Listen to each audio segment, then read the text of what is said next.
They call me crazy cause I'm facing all my giants. They try to scare me into thinking I can fight it. They tell me I should never even think of trying. But that's just me, I'm gonna live out in defiance.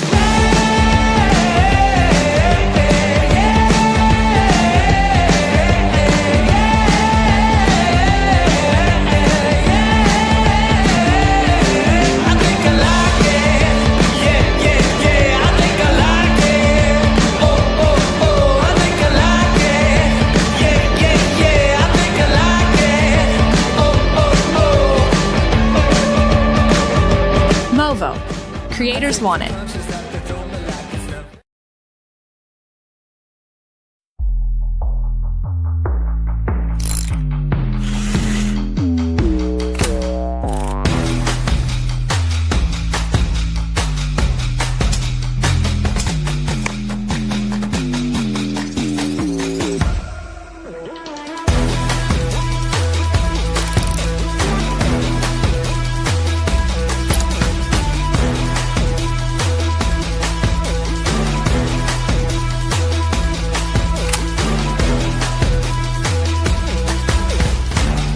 Ulanzi Video Accessories.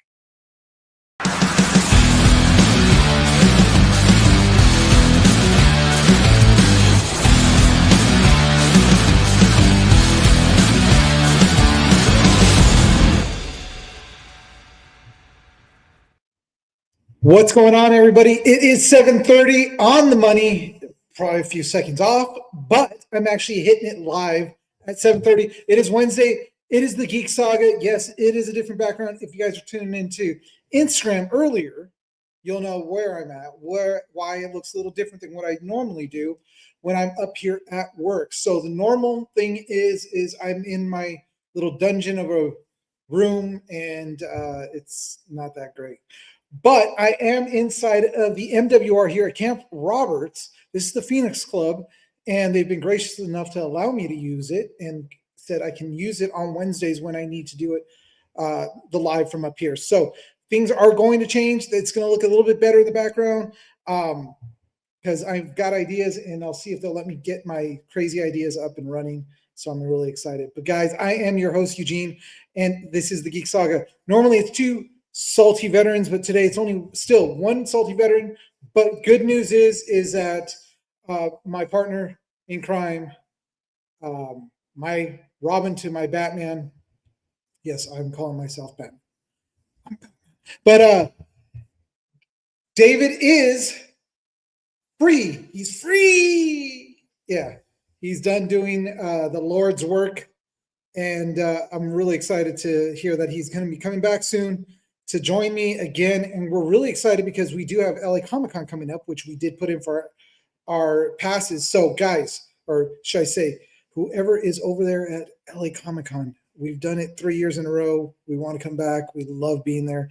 And not only that, but we're going to be in the booth with Project Wish Upon a Star. So I'm really excited about that too, because we got some big plans. I was going to post up some pictures of what I've been working on. It's a giant spoon. I kid you not, it's a giant spoon. So it's for our Saturday morning theme.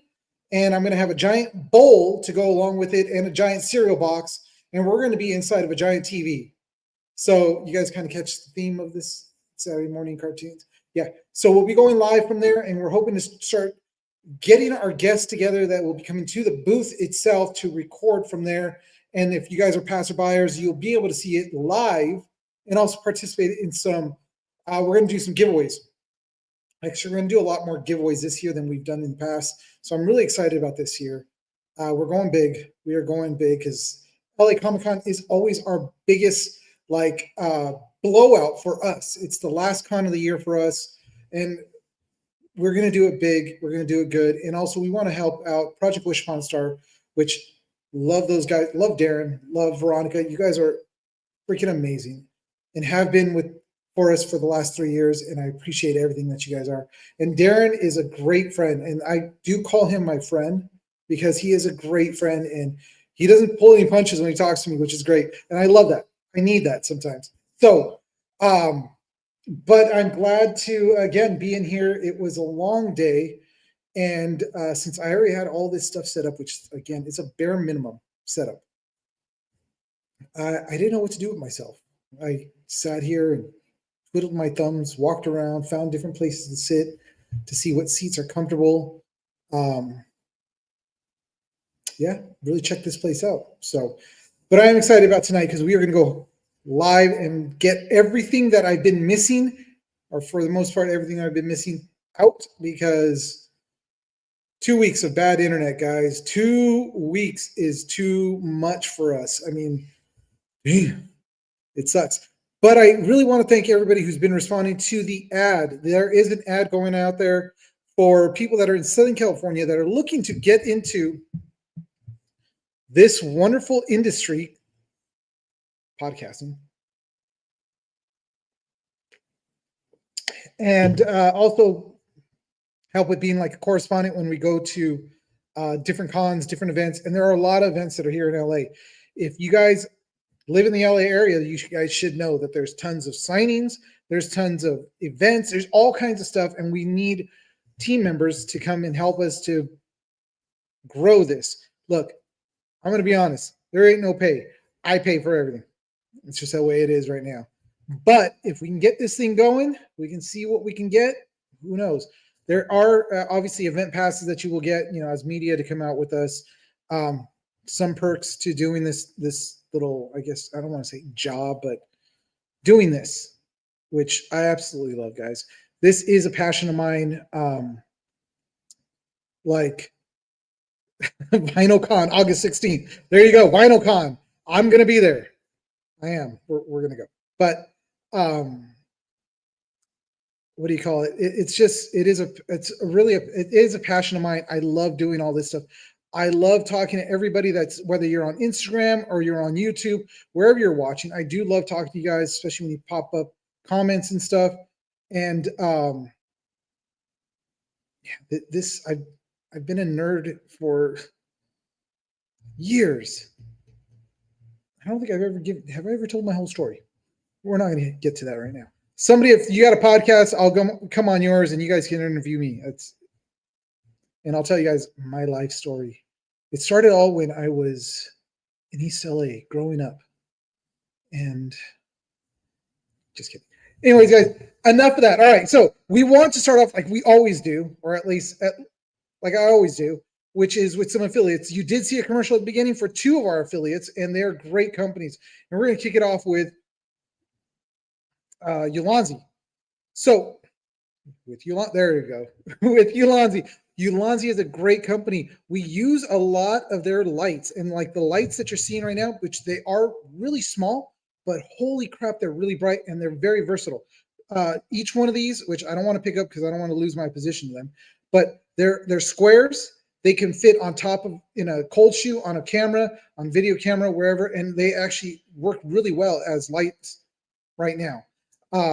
They have different settings for these things, and these things were not that expensive, and that's the great thing about Ulanzi lights. Ulanzi products have great prices. Tiny but powerful. Yes, Donald, that's a lot of things. Oh, you know what? By the way, Donald, since I have you on right now and I have your attention, so I don't get any more threatening phone calls and that you're going to be breaking my leg or punching me, let me know how my box is doing so I can take care of that. And I promise I will be there I will be in this weekend to go pick up my comics. Yeah, because, I don't want to feel the wrath of the Donald. You should do a giveaway like a Ulanzi light. Hey, you know what, James? That is a good idea. James, if you want to buy the light for me, and then I'll give it away. But that is good. It's a good idea. But check out their stuff. They've got a lot more, as you saw in the commercial. There's a lot more to Ulanzi than just lights, but a lot of lights are the things that we use for them. So tripods, camera rigs, and a lot of other great stuff they have. Check them out. Also, Renegade Game Studios, and I'm excited about Renegade Game Studios because we will be talking about them tonight because there's a big announcement coming. So 8 books came in. Come get them. You know what? I don't appreciate your tone, Donald. I don't appreciate it. I will be. Or else. Guys, if you don't know who Donald is, head over to We Can Be Heroes. I always love shouting them out because I love that comic book store. That's my home comic book store, even though it's very far from my home. But I still love going out there and spending time with everybody else that's there. But anyways, we're not going to shout them out just yet. I just did. But Renegade Game Studios is a great company. They've got a lot of great games. They've got RPGs, deck builders. If you know how to play 5th edition D&D, you're going to know how to play most of their games because they're RPGs and their mechanics. They have some that are brand new mechanics that Renegade has set up themselves, but check them out. They've got a lot of great IPs like Transformers, My Little Pony, Mighty Morphin Power Rangers. Donald, Mighty Little Pony is perfect for you. Just saying. But check them out. Renegade Game Studios, there is a link in our bio. Head over there and buy from them. Helps us out. Next, we've got Legendary Subs. Legendary Supplements is a great company. Again, we know the owner, Randy, is amazing. I love the dude. I've got to get, you know what, Randy, if you're listening, I miss you, man. I miss talking to you. We used to talk a lot. I got to get back on the phone with him. He's a big dude too. But their product right here, which is Kraken, it is a focus drink, not an energy drink. It's got about as much caffeine as a cup of coffee, so it's not much, but it's mainly for focus. So if you're a video gamer, if you're a gamer, I just made myself sound really old. If you're a gamer or you're looking for something to help you focus when you're studying, working, or like I've done while I was on the range, it's a great little energy or focus drink. It helps you get a little bit more of an edge and be able to focus a little bit longer. So check them out. They've got 4 flavors. I'm only showing 2, but they've got 4. Excuse me. Liquid Death. No, I'm not gonna. That's what I'm drinking. But what do you call it? Yeah, they've got Blizzard Mojito, Kickin' Mango Peach, Mellow Melon or Melon Mellow, yeah, and Sour Pumpkin Grape. So check out their flavors. If you use the code Geek77 or Geek Saga 77, you will get 10% off. I've got to double check that. I should stop saying that. But if you go, you know what? Just go buy their product. It's great. It works. I love it. I've got tons of it. I do drink it. So there you go. There's my endorsement for that. Finally, but not least of all, because we do use a lot of their products, which is Movo. Movo is a great company. The microphone that you're listening to me right now, which I'm just saying, if there's an echo, sorry guys, but the echo is because of the building I'm in. Next time I will have my lavalier, but even that is a Ulanzi lavalier. So this microphone that I'm using is a U300, and I've been using this thing for years. It's Movo, and it's we use a lot of their microphones. Actually, in my bag that's right across from me, I have the lavaliers that we use at events, and they always work great. Phones don't always work great, but the mics are great. I'm telling you, they are great. Check them out, guys. Movo is a wonderful company, and if you're just starting out as a podcaster, this gear is great because it is at a great price point, but it's also very well made. And if you ever have issues, Movo will be on top of it in a heartbeat. So check them out, guys. So there you go. Shameless plugs from me.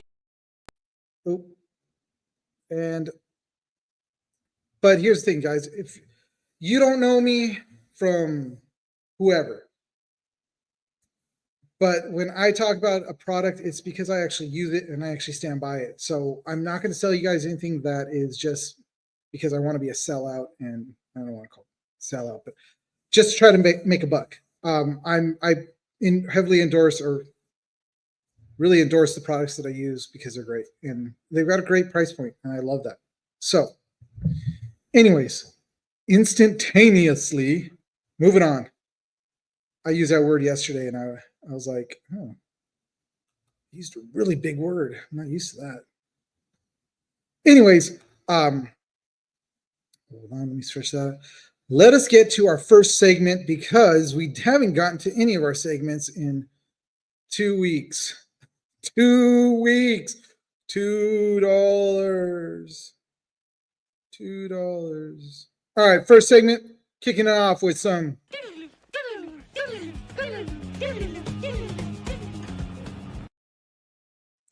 Geek news. All right, guys. So this is what I was talking about earlier that I'm really excited about and why we were going to be talking about Renegade Game Studios. So this is something that I saw this. I was like, holy crap. Dungeon Crawler Carl is getting an RPG. And I know I'm probably the only one that's really excited about it out of all our viewers, but I am.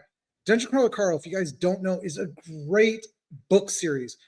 Like, if you're a serious nerd and you really like Dungeons and Dragons, this is definitely a book series for you. So, Renegade Game Studios has announced a full tabletop RPG based on the hit sci-fi book series Dungeon Crawler Carl. So there's actually eight books in the series right now.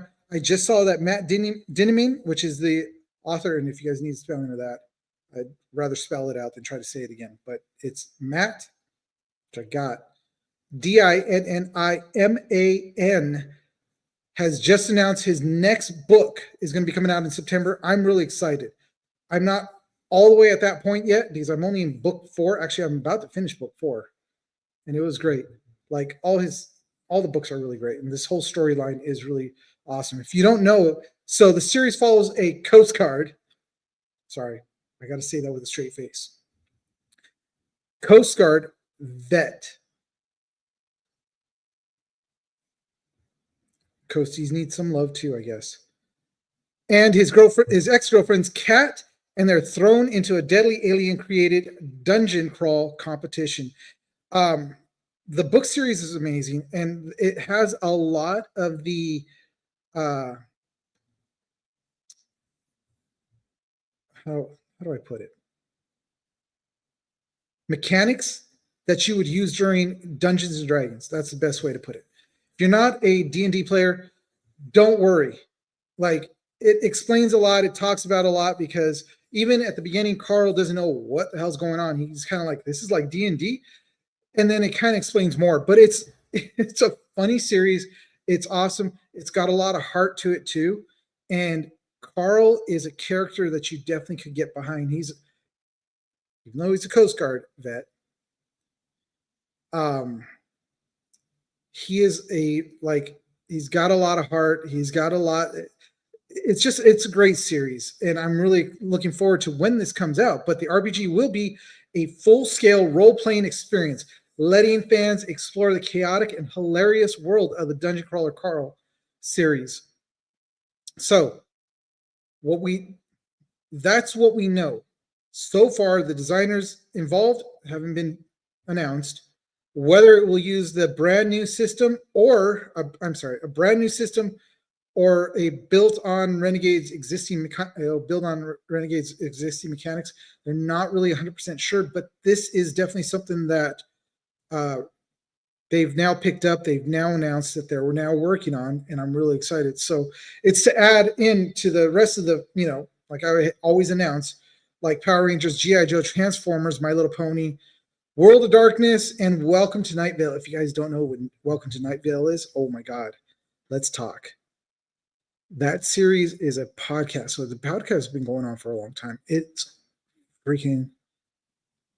out there, but it's great. I really do like it. I used to listen to it all the time when I was driving home late at night. And it has a creepy vibe to it, but it's really good. And they've actually got a book out there too on that. So they've got a game through Renegade Game Studios. But they're going to be adding, exploding traps. The alien audience, which is something else that if you read the book, you'll get. They do have an alien audience watching.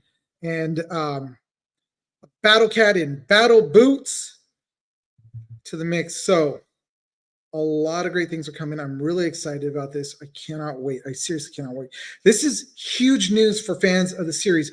And anyone who loves just weird but brutal and that dark, funny stuff, this RPG is something that you may really get into once it comes out. And also those books, you should go out there, get them. Support Matt. I do. I support him. Even though if David was here, he'd be like, "Fool, you listen to the audiobook. I read audiobooks. Come on." Everybody else out there, come on. Can I get an amen reading audiobooks? Still, doing something. and I got time when I'm driving, so why not? But this is going to be a great series. Cannot wait. It's going to be a must play. When it comes out, I will definitely announce that. I will be purchasing one set myself, and hopefully can find people to play with me. Find people to play with that will sit down and play the game with me. Donald? So yeah, I'm looking forward to that. Next, we've got, which is something that I wanted to talk about last week because we were following, we were at the end of San Diego Comic-Con. Everybody was still talking about everything that was going on. And a big announcement was this museum that George Lucas is doing. And not only that, but George Lucas makes a rare San Diego Comic-Con appearance. He talks about art. He talked about Star Wars and refuses to sell iconic props. So what is he going to do? It says right there. Yeah. So we found out that Skywalker's land speeder is going to be displayed at the new Lucas Museum of Arts of there it is. Lucas Museum of Narrative Arts. So there's going to be a lot of great products, or not products, but a lot of amazing artwork, just really eclectic, but also a lot of props from a lot of different things. And Star Wars, of course, is going to be taking center stage. And he announced this at San Diego Comic-Con. I wish I could have been there. If anybody's in the chat on Instagram or wherever you're watching this, let me know if you guys went and how awesome it was. If you even got a chance to see Mr. Lucas himself come on stage and talk. So George Lucas returned to San Diego Comic-Con for the first time since Star Wars was introduced at the convention in 1976. The last time he was there was 1976, which a lot younger, a lot smaller guy, but he returned. So appearing on a Hall H panel hosted by Queen Latifah. I don't know how I feel about that one. Like, is Queen Latifah a big geek, or was it just they wanted to get a name? I don't know. Who am I to judge that? But Lucas was joined by Guillermo del Toro, which I love Guillermo del Toro stuff, and Doug, and I'm going to butcher your name, Chang. That's bad, I know, but Chiang. If you guys haven't watched the show before, I'm bad at names. I really am. But he's a Lucasfilm's design director to discuss the upcoming Lucas Museum of Narrative Art. So it's coming here. It's coming here. Lucas owns over 40,000 pieces of art and film memorabilia, none of which he plans to sell. But to quote from Lucas, he says, "I refuse to sell it. I'm not one of those collectors who buys and sells. It's personal. If you have an emotional connection, then it's art." So that was my Lucas voice. I tried. I'm not a voice actor, right? I might get a voice actor. Who knows? David might have done better with that if I told him, hey, do a Lucas.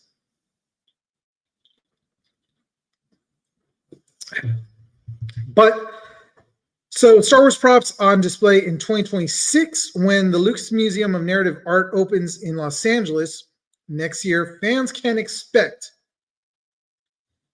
the X-34 land speeder from Star Wars. I know you guys are like, it's A New Hope. Look, I grew up with Star Wars. Deal with it, folks. Star Wars was called Star Wars from the very beginning. It wasn't until recent that they actually said it was A New Hope. So, James, woo, give up. Wow, give up on the name. I gave up on the name. All right. God, I didn't see it till now. But a one-for-one replica of General Grievous. Grievous's wheel bike, a full-scale N1 starfighter, the Naboo starfighters, or actually not the Naboo, it's the smaller starfighters, and it's actually going to be Anakin's ship from Phantom Menace. Yeah, the Naboo fighter. A speeder bikes from Return of the Jedi, and concept arts and maquettes from the original 6th film. original 6 films. Did you notice what they say there? It says original 6 films. Gold bikini. Lupe, he actually gave me a call and he'd like you to see if you can model that. I'm just passing on the word from George himself. Yeah, you might look hot in that. I don't know. Just saying. But the original 6 films. Let me just let that sit there for a little while. I really don't acknowledge that there's 6, but I'll give it to them. I'll give it to you. Lupus said, count him in. So there you go, guys, at the museum. Oh, look at that. I've got 2 models. Do I got 3? James, I will have you do it on opening day. Lupe, you will be on the next day. We're gonna slave. Yes. Slave, and I'm gonna say it the way I like to say it. Jamez. Right on. Wait, we can't say slave, man. That's wrong. Better than acknowledging 9 films. That's true. It is true. Guys, look. One of my coworkers was going to go, he was on his way to go golf today, and I was kind of jealous. I was jealous because he was going to go golf. I really would have liked to, but it was 101 degrees today. So, but who he was taking with him, we were kind of making fun of. Yes, I do that. I'm sorry. Don't cancel me out. But we do this here in the military. We make fun of each other. But he was like, I was like, really? You want to take him? And the guy was on his phone jabbering away. He's like, well, I was like, we could talk some Star Wars, but I just won't acknowledge, Phantom Menace. It struck a hard point with him. He loves the first, or I don't even want to say the first 3. He loves 1, 2, and 3. We'll call it that. But anyways, so the collection goes beyond the galaxy. Also in the museum, the first drawings of the Flash Gordon in the 1934 Flash Gordon, the original Iron Man comic cover art, works from Charles Schwartz. Charles Schultz. Wow, I can't believe I couldn't say that. Mr. Schultz is going to haunt me for that one. Sorry. But Jack Kirby, Norman Rockwell, and more. There's going to be a lot of stuff that's going to be put into there. It's going to be a lot of art, but a lot of the stuff that's going to be at least the prominent stuff is going to be Star Wars. Lucas isn't just preserving Star Wars history. He's safeguarding the evolution of storytelling through art, which if you ever watch some of his interviews, he talks about how that's what he's doing. His storytelling is art. It is art, and it really is. And it's all his stuff that he's done is that. So where everyone watching IG or YouTube somewhere else, look, I'm not going to say, wherever you're watching, whether it's on IG or YouTube or Twitch, is that better? All right. Anyways, whether it's a droid, a land speeder, or sketches from the 1930s, the Lucas Museum is going to promise to be a geek pilgrimage. So even though it's in LA, it's going to be hard to get into for quite a while. I'm probably going to be fighting to try to get tickets unless there's somebody out there that maybe works for Lucasfilms, maybe wants to, toss a poor soldier, tickets when it opens and show some love. Just saying. I'm just going to put it out there. But it's definitely a spot for fans and of film, comics, and just narrative art alike to go to. So I'm really looking forward to it because I did see the pictures. Cover it as media. Cover it. I do. Yeah, I want to try to cover it as media. That's something I'm going to, you better believe I'm going to be trying to fight for media passes for that. But yeah, I've seen the concept pictures of the building itself. Holy crap, it looks freaking amazing. I seriously cannot wait. I mean, the building alone is going to be a piece of art. So if you guys haven't seen it, look it up. You guys, the pictures are up and you can see what they're going to be doing. I'm really excited. Yeah, he could have put it up north, but he decided to put it on down here by Hollywood in the city of Los Angeles because it's great. Except for the areas that smell like pee. Next, we've got, so James Gunn confirms Pattinson's his Batman won't be the DCU's Batman, and yeah, it kind of sucks. It still stings a little bit. But so when I first heard that Sparkle Vampire over here was going to be Batman, I'll be honest. Don't hate me. But I wasn't thrilled because I'm thinking, really? He's gonna go from freaking I am sparkly to I'm vengeance. Come on. Really? But I was proven wrong. Actually, I really enjoyed that Batman. He did a great job. I can't deny it. Good. Give me a new Batman. It's going to be older daddy bats. I think that's where he's looking. They're leaning towards, obviously, as if you guys haven't seen Superman, which I finally did, and it's a rare thing for me to actually go to the movies because I'm starting to hate to go because I'm sure I'm going to get hate or I'm going to get people like tuning out or whatever it is. Call me old, call me grumpy, whatever you want to do, but go to a movie, shut up, don't turn on your phone, and watch the movie. All right, yeah, that's it. But, all right, I'm off my soapbox, but I did enjoy Superman, and I enjoyed how it dropped us right into the middle of it. We didn't have to go through his whole origin story again. We got just those snippets of what was going on, what year, and then finally where we're at. And we were in the universe and running and going. It was straight running and gunning. James, got it.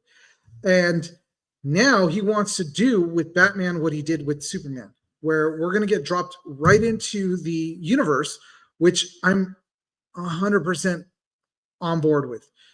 James, I don't want to say you cannot do any wrong, but you really can't. You take those turds, spit polish them, and turn them into gold. You might even spray paint them gold and pass them off as that, and people buy it. You did that with Superman after all the years, and I know that there's some people out there that are like, oh, Man of Steel. Yes, I get it. Cavill is Superman. He was Superman. Just like Christopher Reeves was Superman. But you know what you guys also forget? All the other Supermen in between. There's been nine different iterations of Superman in film.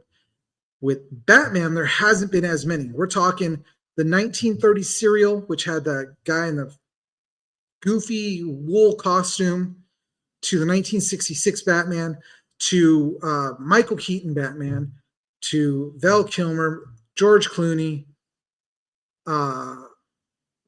Christian Bale, Batfleck, and then we've got Pattinson. You guys didn't think I was going to get them all, huh? Yeah, that's all of them. We're not going to acknowledge that Christmas special of, oh no, that was still Adam West during the 70s, which was really bad. If you guys haven't seen that, check that out. But anyways, so that's the thing. So James Gunn recently reaffirmed that Robert Pattinson's Batman will not be joining the mainline DCU. Even though we got a great Batman out of him, we're not going to get him in the actual DCU. So James said, we've talked about it before, but it's not what's happening right now. Everything's in flux. So we'll figure out what we're doing next.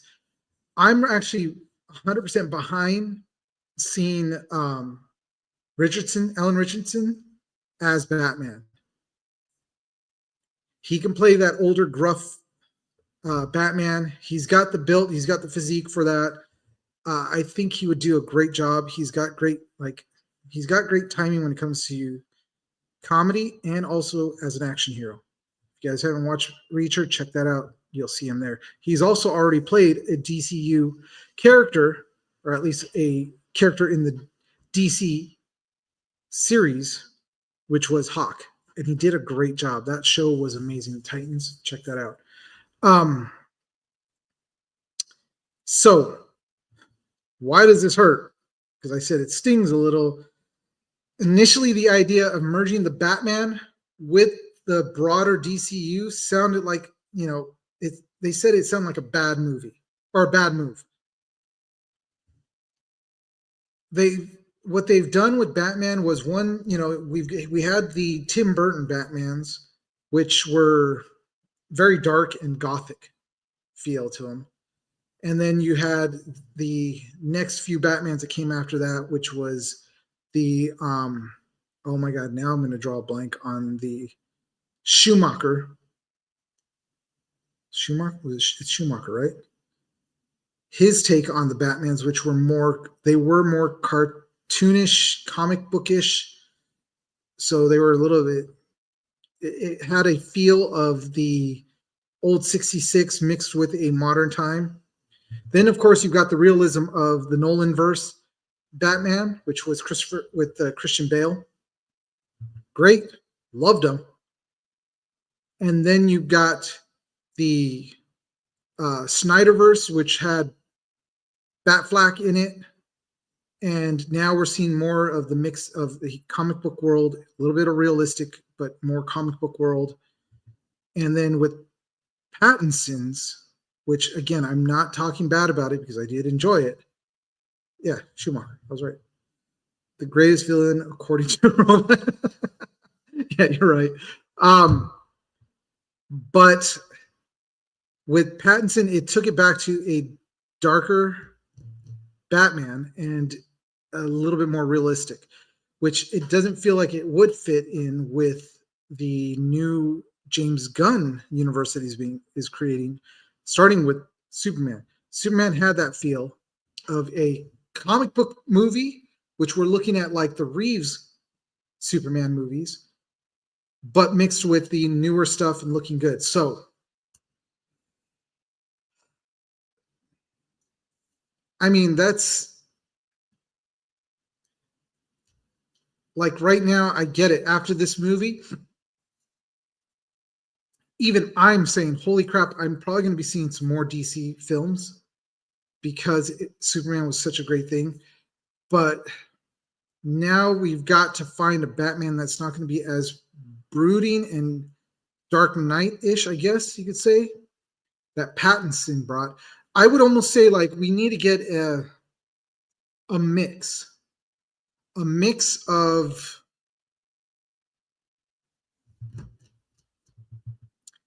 I would say like Christian Bale's Batman with the Michael Keaton.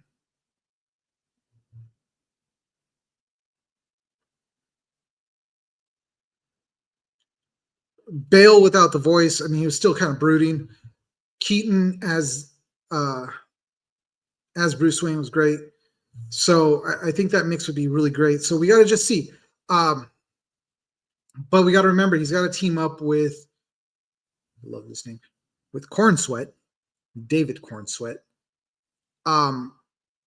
who really pulled off that he's a younger Superman, but he has still got that farm boy feel to him and very honest and has morals and stuff. So, but it's still got to be, contrast to him. So we will see. Right now where it stands is Brave and the Bold is what they're going to be calling the DCU Batman project. So a lot of speculation that it's going to be Batman and Damian Wayne. God, I did it again. Damian Wayne as Robin. But James Gunn hasn't put out any major updates yet. So it's still obviously a lot of speculation, a lot of it could be, we may be. They're working on the script right now, and they're very involved in it because obviously they want to keep this momentum going. So, the next thing we know, we've already seen that James has put out all his different projects that are coming up. So we'll see where this possible Brave and the Bold is going to land. So it's still on track for a 2027 release. Matt Reeves has submitted a script. So, but this is for the Batman, for the Batman Part 2. So we're still gonna see that movie come out, but it's going to be a separate timeline, separate everything from the DCU. So looking forward to it. But of course, you guys, like I said, James Gunn did put out that like Peacemaker season 2 is coming out. Supergirl, which obviously we saw, the tease of her landing in the Fortress of Solitude, and that's going to hit next year. So obviously we're going to be expecting more announcements as for the Gods and Monsters whole series. That's what they're calling this first part of the DCU. So, while, like I said, it is disappointing here that Pattinson's Batman won't cross into the DCU.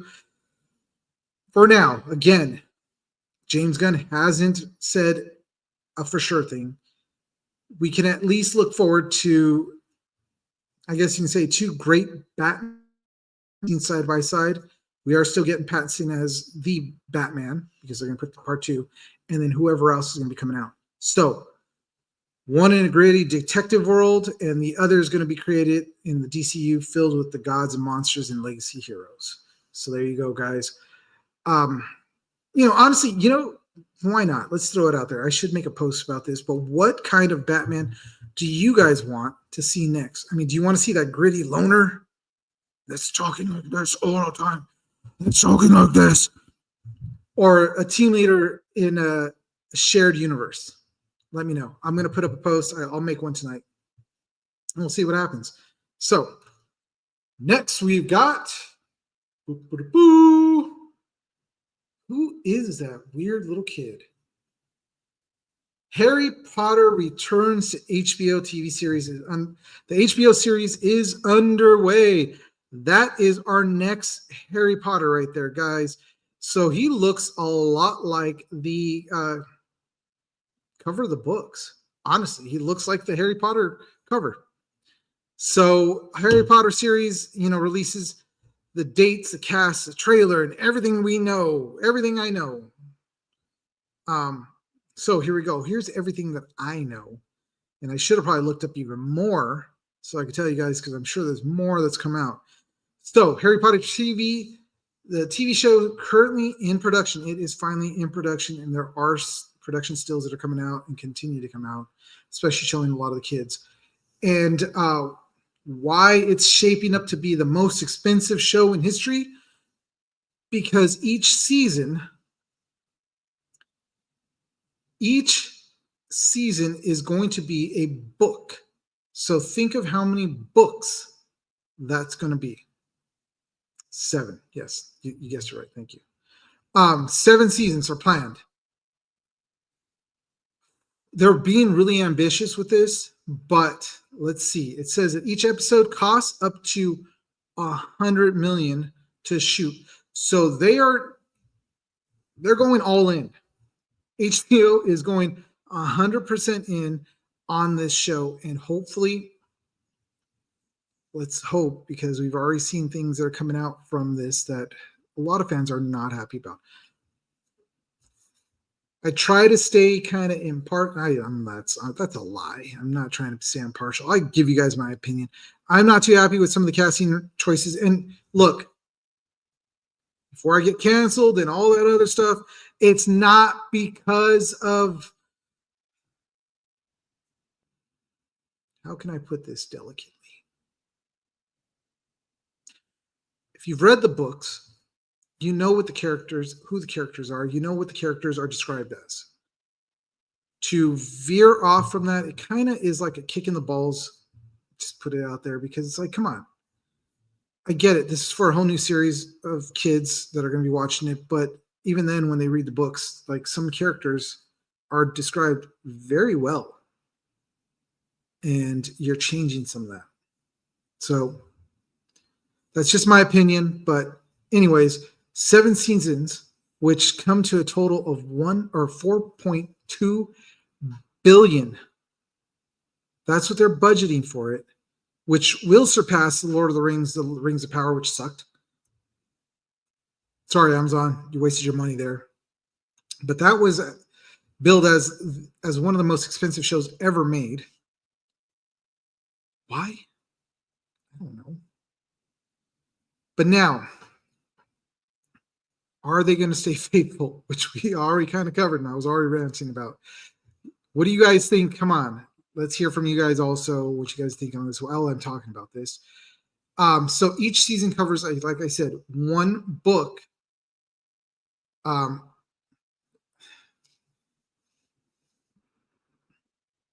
Which this is where I like when I was reading through, and this wasn't, I found multiple sources and I really looked at each one and what they were saying, but HBO continued to say the same thing, which is HBO promises a faithful adaptation with deeper storytelling than the films. That's great. You want to go deeper into the books, which is amazing, which is awesome. So we could actually get more of the book, because obviously now we could actually expand it to fit all the episodes. 1 book's 1 season. How many episodes? I don't know. But we get to go deeper into the book and we get to see more of, obviously, like the storytelling, the stuff that we. But again, I'm still. HBO is not saying faithful. So we're already starting off on the wrong foot. The show will span 10 years, allowing time to dive into the full wizarding world. So this thing, again, they're going for broke, Holmes. They are going for broke, and they're really hoping. Really. J.K. Rowling is going to be an executive producer, not a writer. She helped choose the writer and director. So that's her involvement so far with it. She will not be writing the small screen adaptation for it. Supports her strong involvement. HBO does support her strong involvement to maintain book integrity. But again, we've already veered off. We'll continue to say that. Dominic McLaughlin is the new Harry Potter. That's who the little, glasses kid right there is. Our Bella Stanton as Hermione Granger, and Stout, but is that Alistair? That's Alistair. Alistair Stout will be playing Ron Weasley. Look, the kids look great. They really do. They are looking like the characters from the original movie, and I get it. Again, I don't want to sound like I'm basing it off of the original movies and the look of the movies, but what I'm basing off of is I did read the books, and I did read the book, the actual books. I read them, and I also then went into the audiobook later, but I have the whole series. So before you guys start saying something, the new Hagrid, which is going to be Nick Frost, which I love Nick Frost. I think that's actually a really good choice. Really, really good choice for Hagrid. Because Nick Frost is he comes off as just a great guy, and he seems like he would fit perfect for that. So, but he's going to definitely be honoring Robbie Coltrane, who was the original Hagrid. If you guys remember, he passed away, unfortunately. But that Hagrid, I loved that Hagrid. He was very warm and caring and everything else about him. He was a great character. Voldemort is still kind of a mystery. We don't know who is officially playing it. Rumors have suggested a ton of different actors, but has yet to be chosen.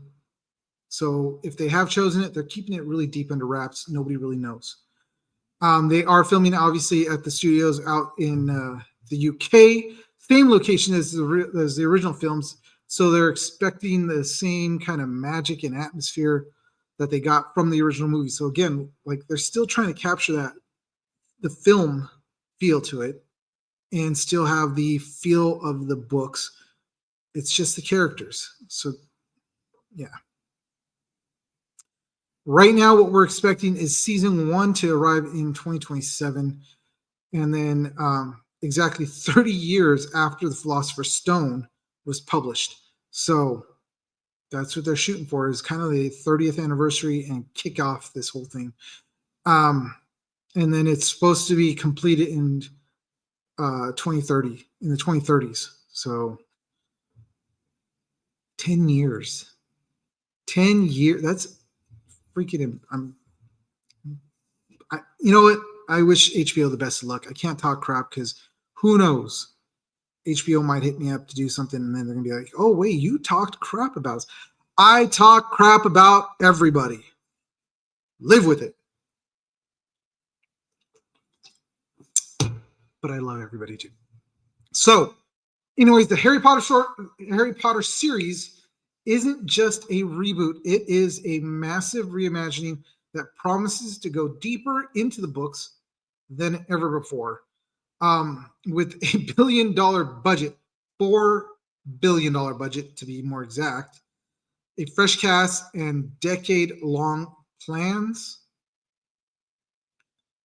Damn, HBO, you are seriously betting big on this one.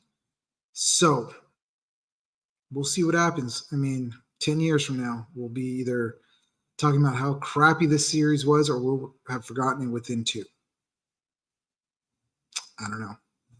But we'll leave it on that note. So, all right, guys. With that is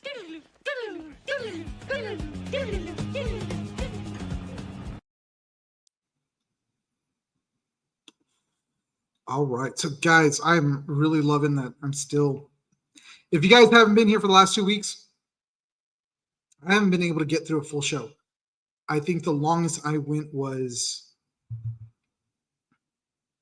I think it was like 30 minutes, 40 minutes.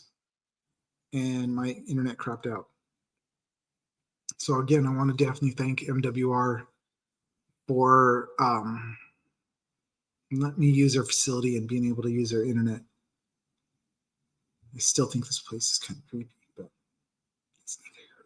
it's neither here or there. But anyways, let's move on to the next segment so I can kick off and check out my Dodgers and how they did today. It was a 110 game, and I didn't get a chance to watch it. I know you guys don't care, but I do care. Let me do this as I get ready for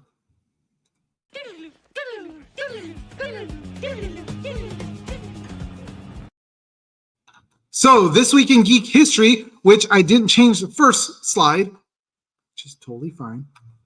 Totally fine. It's okay. We're going to get through this, I promise. But because we were talking about a dungeon crawl, or about D&D in a sense, with Dungeon Crawler Carl and also with Renegade Game Studios wanting to put this out, I wanted to dive a little bit deeper into kind of, I guess you can say, 10 key moments of Dungeons and Dragons, because I do love playing Dungeons and Dragons. If anybody's out there that wants to put a game together, I would love to play. I'm dying to play. It's been a long time since I've had an actual party to be able to play with. I'll do it online. I'll do it in person. Let me know, guys. But this game has been around for such a long time and has changed, evolved over time. And it's gone from its basement origins back in 1973, 74, where creator Gary Gygax, and David Arneson. I'm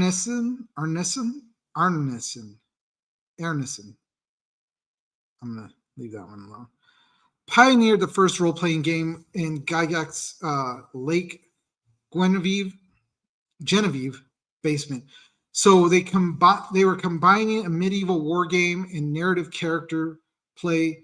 They produced a 150-page rule set, and then they self-published the first 1,000 boxed sets under TSR, launching sales in 1974. So, like, if the pictures that I have posted up on there, they are of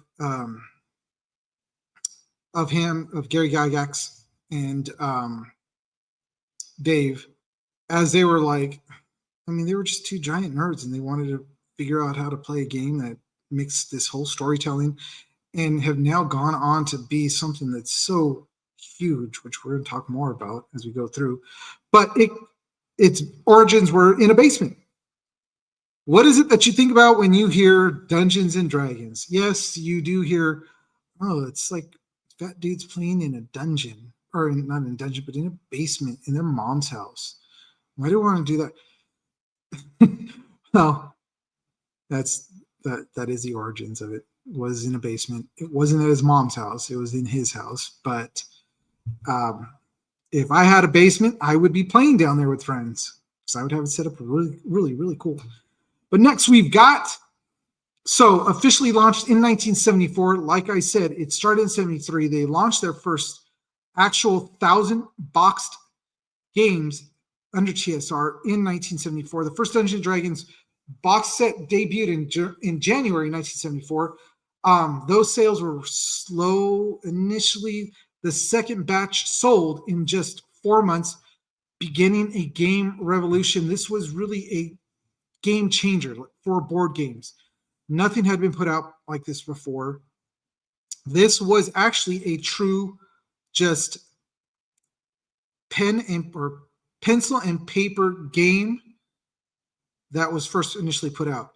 It had the rules in the box, it had some of the player sheets, and that was it. And you just used your imagination, if you guys don't know what that is. So that's when you have to use like your brain, and you have to think of everything. And you have to imagine. Use your imagination to play the game. But it was great. And it sold it was a slow initial start, but then as the year went on, the next batch they put out, so they just blew through 1,000. And the next batch they put up, they were gone in 4 months. So tells you something, guys. So then, you know what? There's iconic costumes and what did I do? Wait, where's it? Oh, there it is. I do that sometimes. See, that's why I need some help. Two-tier system. I completely missed a slide. That was my Fantastic Four slide. Sorry. I don't think it's going to happen again. But a two-tier system was launched. So TSR launched 2 versions. A simple basic D&D for beginners, and then a more complex advanced D&D for veteran players. This dual system grew the player base enormously. So the great thing about this is that you could get, and I do remember seeing some of this stuff, your beginner set, which they still have the beginner set, or they now grow into like the advanced books, and you can start getting those. You can bypass the beginner set. But this was really smart that they did this, because you had these nerds, and I could say that. It's not a derogatory term. I'm one, so it's okay. Relax. But it was able to keep the players that started with the initial original box set going, because there was an advanced version of it, which brought in a new storyline.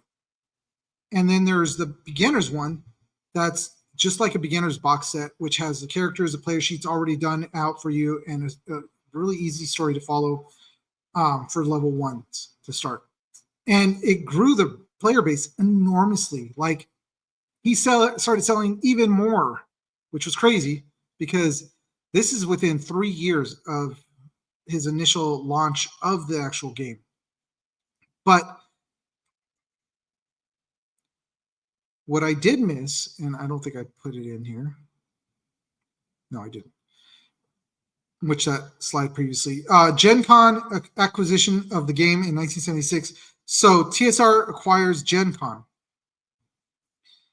And then growing the War Games convention, turning into a hub for RPG culture. It remains the U.S.'s largest tabletop gaming event to this day. So if it wasn't for D&D or TSR or Gary, Gen Con would not be where it's at today. So thank you, Gary. Thank you to D&D. All hail. Yeah. All right. Anyways, if you guys don't get that reference, it's all right. Big Bang Theory. So the iconic Tomb of Horrors module came out in 1975 to 1977. This was another one that Gygax wrote. The infamous Mega Dungeon was used at Origins in 1975 and then published for Advanced, that's with the AD&D, Advanced D&D in 1978, which 1978 is a phenomenal year, just saying. It's a great year. So it's known for its lethal traps. It became a benchmark for challenge and legacy in gaming. Sorry. I was reading that part and just got excited. But it was very basic. I mean, as far as today's standards play, but it was still very advanced for what they were doing. That was in 1977. Next, we've got, so during the 70s and even all the way up into the late 90s, TSR turmoil and lawsuits. So we'll start with just like the internal disputes between Gygax and Arneson, the other guy. And the financial strain eventually led to a legal battle with Gygax leaving TSR. In 97, Wizards of the West Coast acquired the company and the brand rights. So we continue to have D&D what it is today because of Wizards of the West Coast acquiring it back in the 90s. So also on top of that, I would say some of the other turmoils, aside from the lawsuits, was that D&D was being looked at as a devil worshipping game during the 80s. So it took a hit from that. But bug, sorry. That was not manly at all. But it took a hit in a sense that parents didn't want kids to play it because they're like, oh my God, it's a devil worshiping game. You're going to go to hell and all this stuff. And you're opening up all these things. Trust me, I heard it all. But what that also did was it intrigued a lot of kids to want to go and play this game that their parents obviously were saying, you're going to hell if you play it. You need Jesus. But you're not, guys. It's a great game. It was a lot of fun. So there was a kind of it took a little bit of a dip during the 80s and then kind of just started spiking back up, and we were starting to see it. And then obviously where we're at today, holy crap, it's insane. So the edition evolution went from 1977 to 2014. Over the decades, D&D evolved through multiple editions, the basic line and the AD&D in the 70s and 80s. And then a unifying third edition in 2000, fourth edition in 2008, and then the streamlined and widely used fifth edition, which that's where we still have to this day holding strong is fifth edition rules. So there was a lot of changes that went on, and I do remember a lot of the changes going on through the years. Third edition wasn't too bad. Fourth edition kind of sucked. Fifth edition is where they streamlined it and got it back on track, and it's holding strong to this day. And we still, refer to it as just fifth edition. So a lot's gone on. There's been a lot of books too, guys. If you still go to Barnes and Noble or a bookstore or even look online, you can see how many books they have. It's a ton of books to get. But next we've got cultural renaissance in the 80s. Look at that kid. He is totally geeking out right there. Yeah, that's what you saw when you went to go play in the 80s and you played with D&D kids. But they also had a great cartoon, which I love that cartoon. And I actually have a couple of the characters at home. But so the animated Dungeons and Dragons series aired on CBS in 1983 to 1985. So we got a couple of years of that. It introduced the monsters, character types, the spells to a generation. TSR also launched a major setting like Dragonlance in 1984, and then the Forgotten Realms, expanding D&D storytelling universe, and the Saturday Evening Post. So a lot went on during the 80s that revolutionized a lot of how we saw what D&D was, and actually RPGs in general. And it was a great time to see that revolution and see that change, and seeing how the cartoon itself introduced a lot of what is in the game, and you saw it come to life and you heard it. It's like, holy crap, I can actually do that within the game. These characters are real. Yeah, they are. It's right there. You know?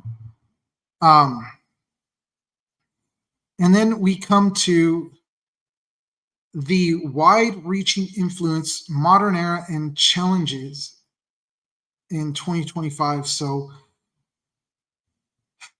this is where we're at now. I mean, we've got everything from Critical Role to seeing D&D in a great show like Stranger Things, seeing the D&D movies, which there has been more than just the more recent Dungeons and Dragons with Chris Pines and Michelle Rodriguez.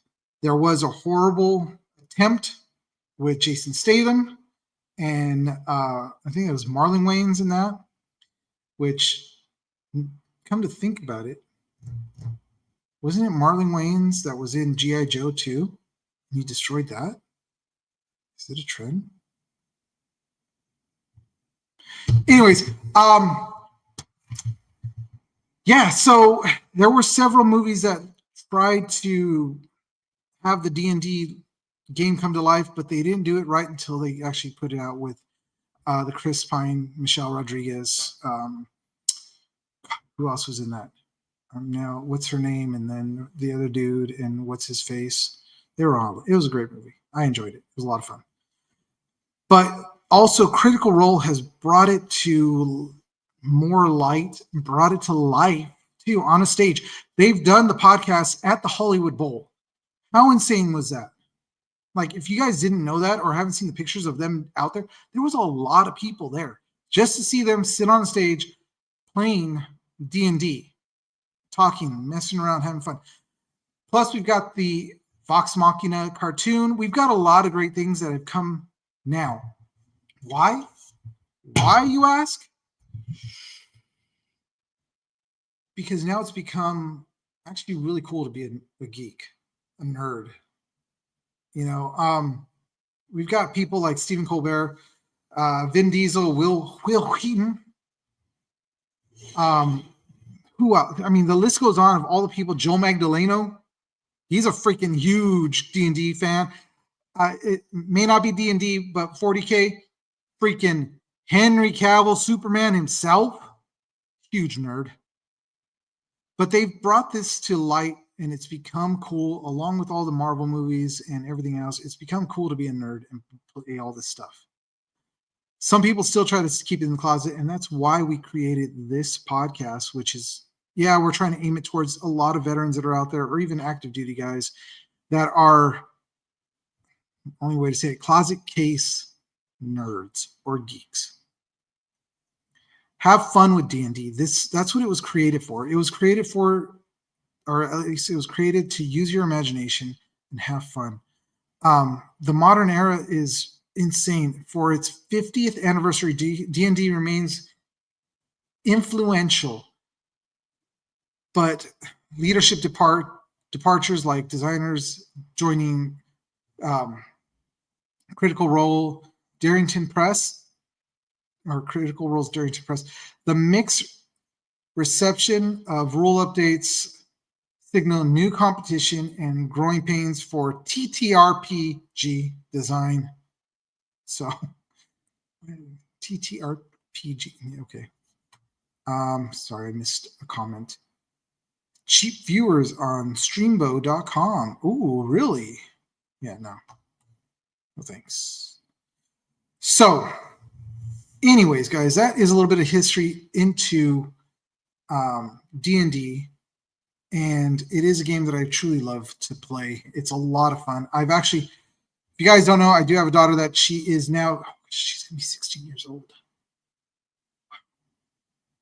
But I did have 2 D&D parties for her, and it was her suggestion. She wanted to do it, and I was really excited, and we had a lot of fun. Her friends got a kick out of the whole thing. It was elaborate. It was really elaborate. But it is a game of the imagination. It is a game to really sit down and get a great group of friends to play. And if you have a great DM, that's even better.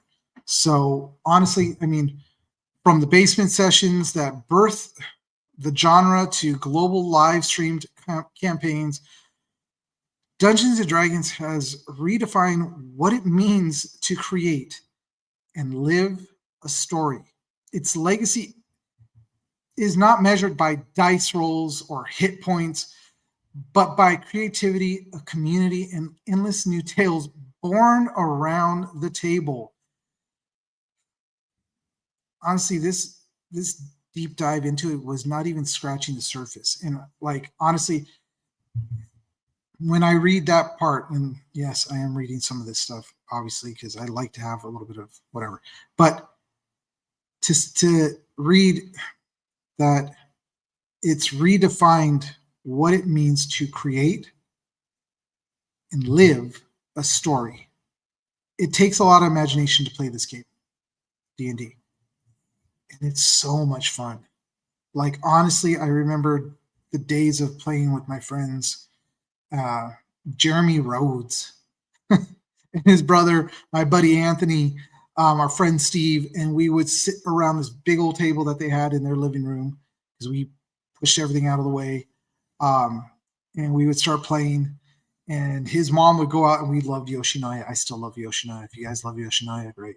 But we had Yoshinoya right there laid out. We were eating, playing. It was a lot of fun, and I'm looking for another group again to do that. But guys, give D&D a chance. It is a fun thing to do. You can do one-shots, so it's just a quick game in one evening. Especially for beginners, it's a great way to introduce it. Or you can start a party and go for a longer game period, a couple months or whatever you guys want to do if you guys have the time. But check it out, guys. It's a lot of fun. I'm highly I just love it. So that is it for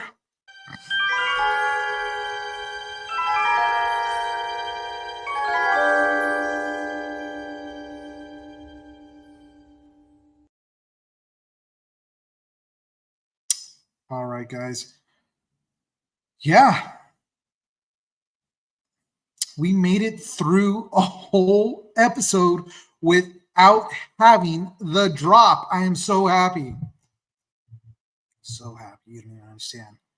It's been a while, but it's been great.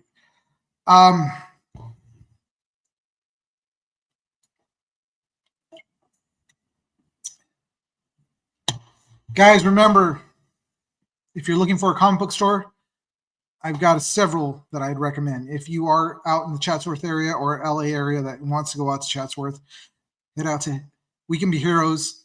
Go see Donald. Go see Julio, who's the owner. You can see JR and all the other great people that work there. They've got a great store there. They've got tons of comics.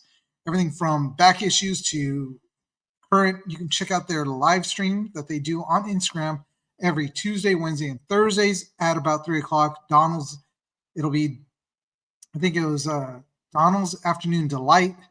And then there's Donald's Doozies. And then Donald does a lot with those. And then, of course, Wednesday is Brand New Book Wednesday with Julio. They have great deals over there. They always are trying to just get the comics out. They're not trying to gouge you for whatever. If you're a collector, check them out. Also, if you're in the Hollywood area, head over to Golden Apple, because that's a place that I love to go to. Also, it's closer to my house. but I also love Kendra and Brian, who are they're the owners of the shop. That shop has been around for 45 years. 45. They've been around for a long time. Check out the shop that's down there in Hollywood on Melrose.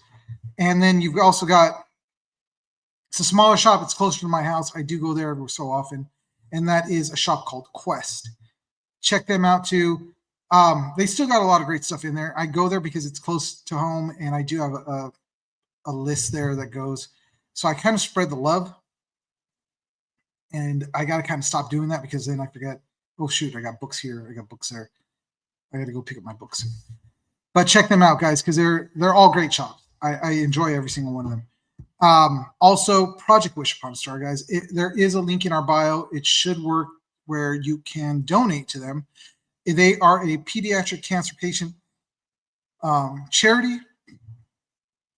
They like to bring the either con experience to the kids or the kids to the con. And last year, they had what they like to call their hero. One of their kids came out to LA Comic-Con, and then they actually got to make it out to Comic-Con Revolution. So she got to go to 2 cons, and she was stoked about that. That little girl was so happy. Like, I've never seen somebody so, like, the smile was from ear to ear that she had while she was there. It was great. It was a great thing. But check them out, guys. Check out the link. Get over there, support Darren and Veronica and help them out on that. And we also got several other charities that we do work with, which is like Stack Up, which is a veteran and active duty charity for mental health. And that's a real thing, guys. It used to be in the past that we would not talk about what we're thinking, how we're thinking, what we're doing, what we want to do.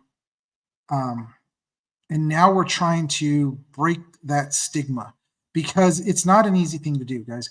It's a real thing. And whether some guys have seen combat or not, being in the military is not an easy thing. It's not for everybody. It really isn't. It's not a thing that you're just going to try and be all like, oh, well, I just want to try this. No, it's something else. I've been doing this for coming up on 15 years. No, actually, I think I'm coming up on 16 years. I joined when my daughter was, I joined before she was born. I think that's what, yeah. So I'm coming up on a long time. And it does get to you. It starts to wear on you. But Stack Up is a great charity because they want to help not only those of us that are, some of us that are already out, or some of us that are still in, but they want to work with people. So check them out. Check out Stack Up. I've got to start putting more stuff out for them too. I'm sorry, guys. And then, of course, there's Comic Books for Kids, which is another great charity that works with pediatric cancer patients, that they try to get comic books and, toys and memorabilia and all this stuff over to the kids that are in the wards that can't go places. So that is something that they do for them, and they're great. Another great charity, which I got to get back in contact with them too. Man, this year has been a really rough year because there's been so much going on. If you guys don't know what's gone on in California alone, it's been a lot. So I've been very busy, and but I'm really grateful to all of you guys that are out there that are still watching and continue to support us. I will be back here next week for sure. I'm hoping to drag Lupe onto the show next week to help co-host on this one, and we may have David back, so then we can have a threesome. We can have 3 of us on the show. 3 dudes. But yeah, that's it, guys. It's been fun. It's been real. I'm so, again, glad that I got through this with the internet. Again, we'll have a little bit better background probably next week. I'll be working on that. And guys, if you guys are still in the Guard, if you guys have a unit that's coming up here to Camp Roberts, for sure, hit them up over here at the MWR to be able to open up this place. They've got a lot of great things that you guys can use. And their snack bar will be open very soon, so I will be grubbing out in there every so often. So if you're going to be looking for us, you can find us at The Geek Saga on YouTube. TikTok, Instagram. Yes, we do have a Facebook. I don't use it very often.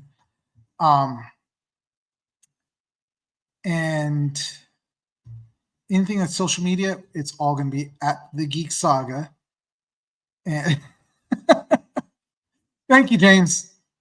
Thank you so much. I don't want to repeat that, but thank you. I'll hit you up for sure.